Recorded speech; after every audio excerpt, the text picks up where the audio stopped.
Olá, meus queridos alunos e alunas, né? Engenheiros e engenheiras e simpatizantes da causa. É, Vamos para mais uma aula de fenômenos de transporte, vulgo mecânica dos fluidos. Agora sobre a equação da energia para regime permanente. Capítulo 4 do livro do Franco Brunetti, né? A qual já recomendo a leitura posterior para melhor compreensão dessa apresentação. Relembrando a última aula, para a gente poder criar uma base e continuar, nós vimos a equação da continuidade. E nesta, né, para que um regime de escoamento de um fluido seja permanente, né, é necessário que não haja variação de propriedades em nenhum ponto do fluido com o tempo. Então a gente tem aqui nessa figura um trecho de tubo, uma vazão de entrada e uma vazão de saída, certo? Uma vazão em massa de entrada e uma vazão em massa de saída, QM1, QM2. Na equação da continuidade, a vazão de entrada é igual à vazão de saída. Ou, né, aqui já traduzindo em termos, né, peso específico vezes velocidade vezes a área, né? É igual na entrada e na saída, né? Essa razão é igual na entrada e na saída, em 1 e em 2, certo? Foi isso que nós vimos na equação da continuidade, já começando a estudar movimento de fluidos. Até então nós só tínhamos estudado estática, né? Então entramos agora na área de movimentação dos fluidos, cinemática. Para o caso de diversas entradas e saídas de fluido, a equação pode ser generalizada por uma somatória de vazões em massa na entrada e outra na saída, certo?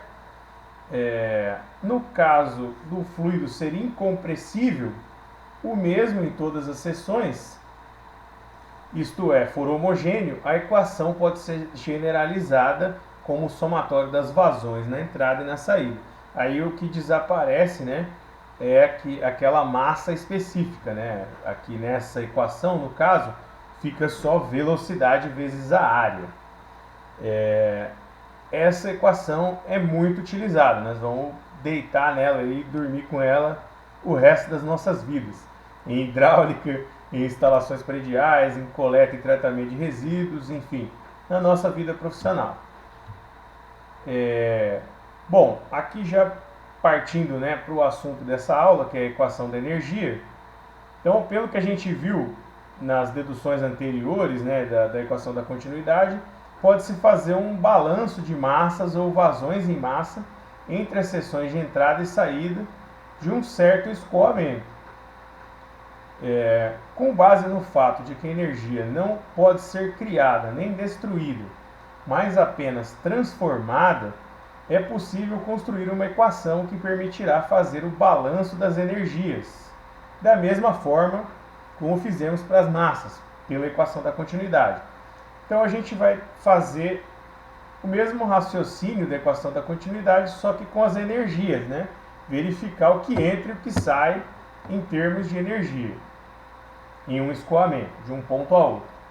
Então tal equação de energia nos permitirá, associada a essa equação da continuidade, da vazão, resolver inúmeros problemas práticos da engenharia, como, por exemplo, determinação de potência de máquinas hidráulicas, determinação de perdas em escoamentos, transformações de energia, etc.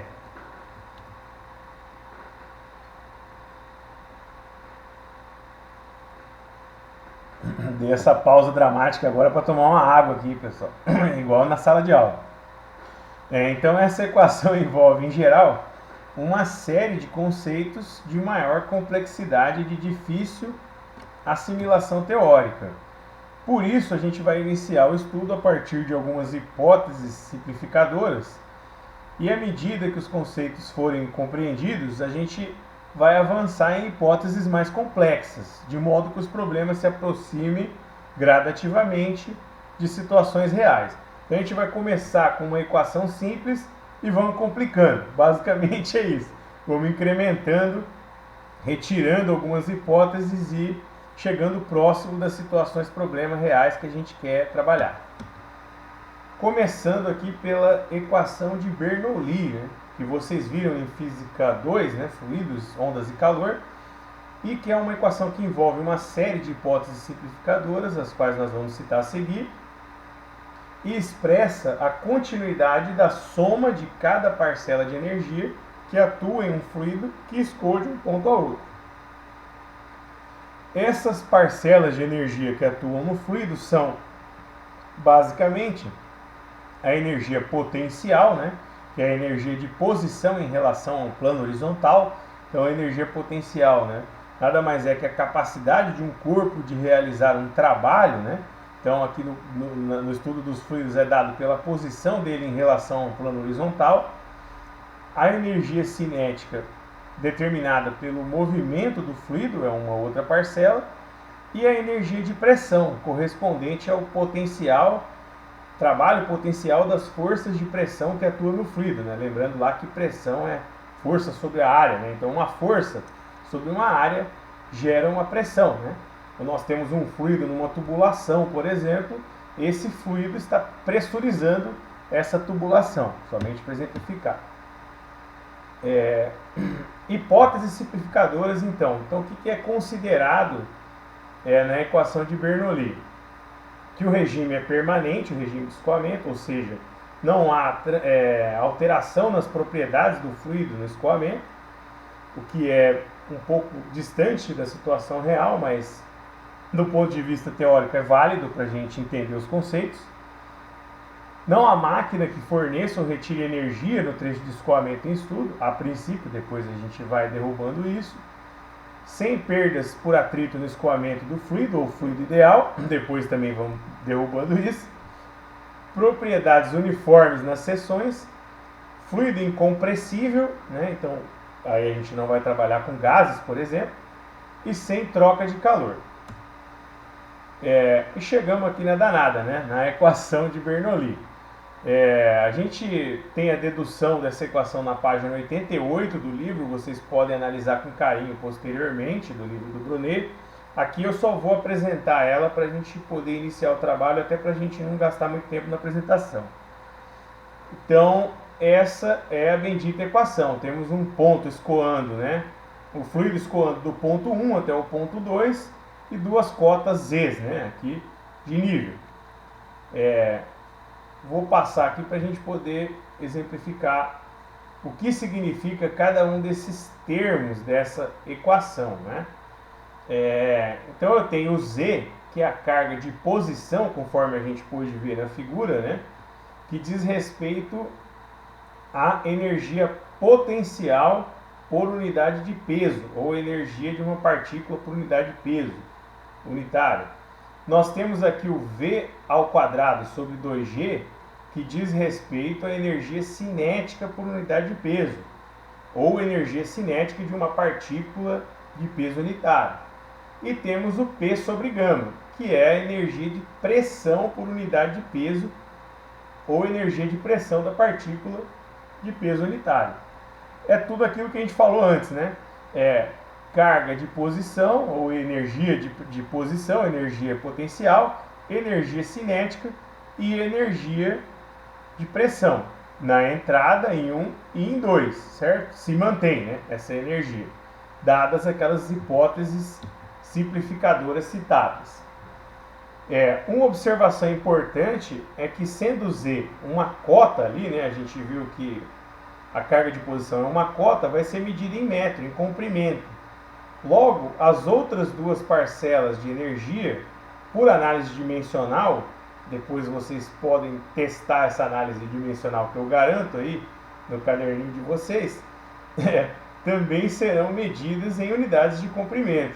Ou seja, cada termo da equação, carga cinética, carga de pressão, vão dar em metro, né? Se você fizer V ao quadrado sobre 2G, vai dar em metro, né? Velocidade metro por segundo dividido por metro quadrado por segundo, enfim. Você pode fazer aí essa conferência. O fato é que aí nós vamos ter essa constatação. Não devendo esquecer e cada uma dessas parcelas da equação significa aí energia por unidade de peso, né? Embora seja representada em metro. Nota-se ainda que, conforme vimos anteriormente nas aulas de estática, né, a carga de pressão foi definida como sendo P sobre gama, né? H igual a P sobre gama. Logo, a energia de pressão por unidade de peso é a própria carga de pressão. Por analogia, temos Z é igual a carga potencial, V ao quadrado sobre 2G igual a carga de velocidade ou carga cinética. Então assim a gente só está chamando energia de carga. Eu acho que fica até mais bonito, né? Carga de pressão, carga potencial e carga cinética. Observando então que a palavra carga substitui a expressão energia por unidade de peso, nós podemos aí então chamar aí a soma dessas parcelas de H, de carga total, né? Então aqui nós temos, ó, carga de pressão, carga cinética e carga potencial, todas somadas é um H, uma carga total desse fluido em determinado ponto. Então H é energia total por unidade de peso numa seção ou carga total na seção. Com a noção de carga total, a equação pode ser simbolicamente reescrita H1 igual a H2, certo? Então uma maneira de se reescrever a equação de Bernoulli. Fechando aqui o raciocínio, a equação poderá ser enunciada da seguinte forma: se entre duas seções do escoamento o fluido for incompressível, sem atritos, o regime permanente, se não houver máquinas nem trocas de calor, então as cargas totais se manterão constantes em qualquer seção, não havendo nem ganhos nem perdas de carga.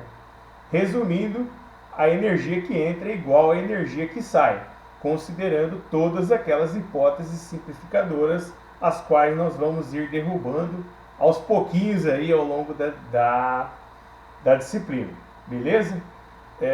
Então vamos agora para a resolução de problemas, que é a parte mais legal. Um abraço à distância para vocês.